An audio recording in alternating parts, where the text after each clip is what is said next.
Recent times have seen an almost unprecedented turmoil in the financial markets. The collapse of Lehman Brothers, the takeover of Merril Lynch and the last-minute salvation of insurance giant AIG.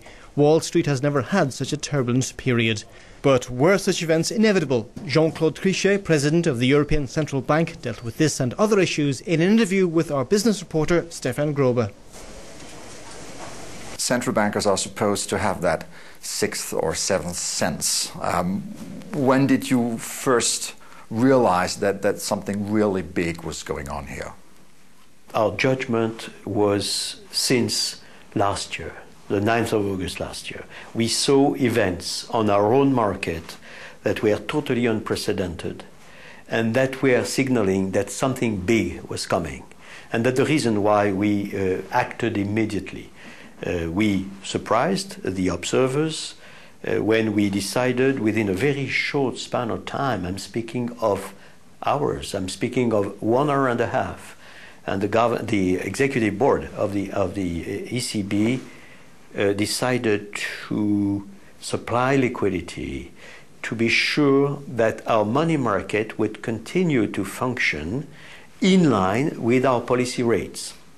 And that is also something that I would like to underline. We have a monetary policy stance which is always designed to deliver price stability in the medium run. Who is to blame for the global credit crunch? Is it the greedy bankers, the wily real estate agents, the Federal Reserve Bank, all of them? Who is to blame? Trying to scapegoat anybody is useless. It is the full body of the system which has to be reviewed, and we have to take care, and in my opinion things have to be changed in absolutely all part and parcel of this global financial system without again giving any privilege to anybody, any institution or any instrument. That being said, we have a number of lessons that have already been drawn at the level of the FSF, the Financial Stability Forum, which is the agreed methodology to draw the lessons.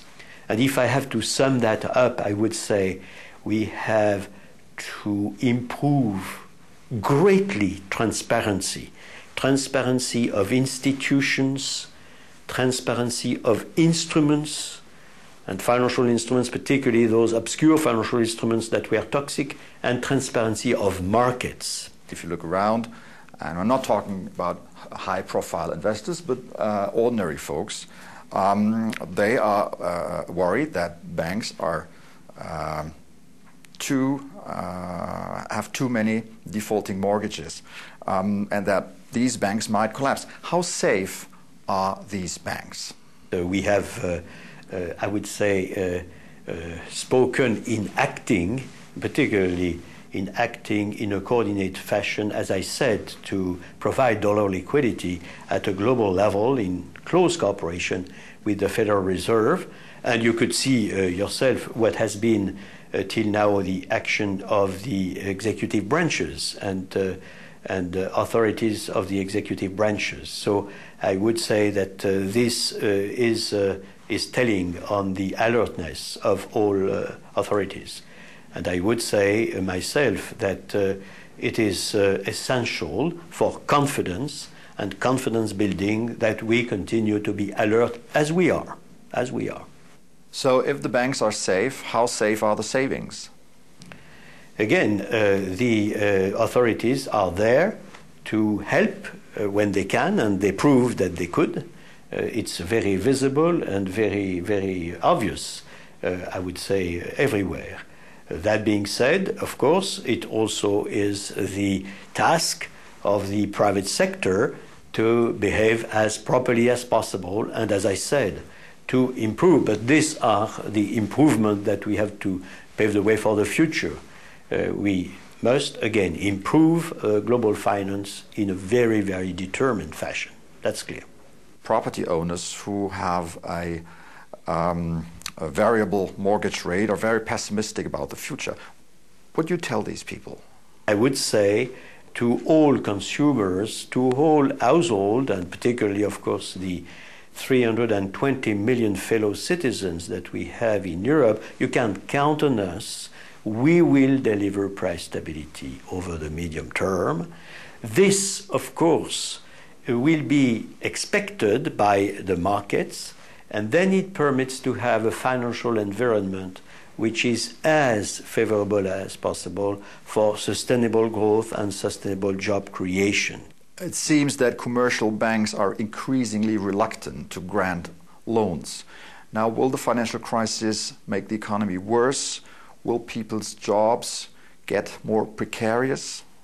We see on this side of the Atlantic, in the euro area, that the loans to firms, to enterprises, to corporate businesses remain dynamic. So I think that we have to observe that and take that into account when we make a judgment.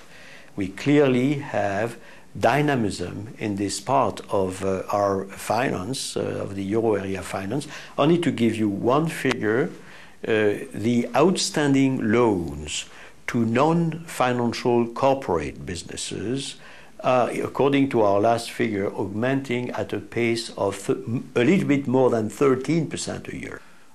Last week, the United States government took historically unprecedented steps to save the staggering markets by taking control of AIG, by taking control of Fannie and Freddie. Could you conceive any circumstance, any situation in which the European Central Bank would act as the lender of last resort on such a massive scale for any European institution? We have a responsibility as regards liquidity providing.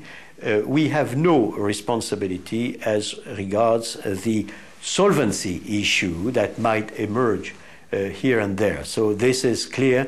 We have to be up to all our responsibility, and like other central banks the world over, the liquidity responsibility is ours. The solvency responsibility is the responsibility of executive branches. Let's take a look into the future. Back to normalcy.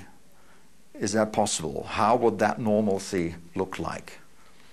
The judgment of the European Central Bank since the very beginning was that we were entering a market correction of great magnitude with episodes of high level of volatility, episodes of turbulences in a large array of markets, and from time to time hectic behavior of market participants. And we added that it was an ongoing phenomenon. And I would say the same at the moment I'm speaking. It's an ongoing phenomenon which calls for all authorities, and certainly central banks, being permanently alert. Jean-Claude Trichet, President of the European Central Bank, thank you very much. Thank you very much indeed. All the best.